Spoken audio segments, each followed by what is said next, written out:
የሆነ ነገር እናንተ ጋር ሲያስቀምጥ ሰይጣን እንደዚህ ዙሪያችሁን ይዞራችኋልና እኔ ያንን ነው የተረዳሁትኝ።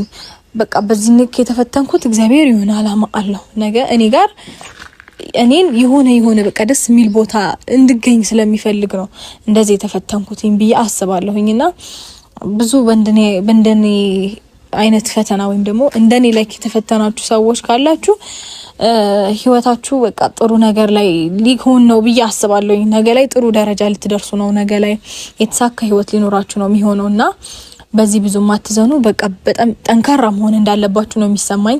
ስፔሻሊ እናቶች ከሆናችሁ ለልጆቻችሁ በጣም ታስፈልጋላችሁ። መጠንከር አለባችሁ።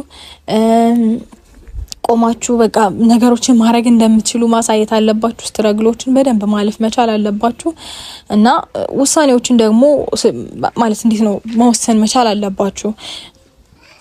ማለት ነገሮችን በራሳችሁ ሶልቭ ለማድረግ መሞከር መቻል አለባችሁ። ምክንያቱም ህይወት ሁሉ ጊዜ በእገዛ አይሆንም።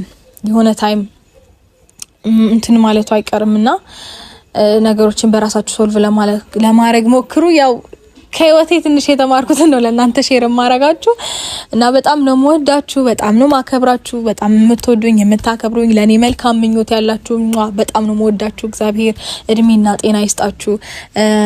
እኔ እንጃ አሁን እናት ነኝ በመርቃችሁ ይደርስ በቁም ነገሩ ሰዱት እንደ ቀልድ አትዩት ይደርሳል እና እግዚአብሔር የተመሰገነ ይሁን። እናንተም በቃ በሰላም በጤና የምትኖሩበት እግዚአብሔር አምላክ ከብዙ ፈተና በኋላ ደስ የሚል ፍሬ የምታፈሩበት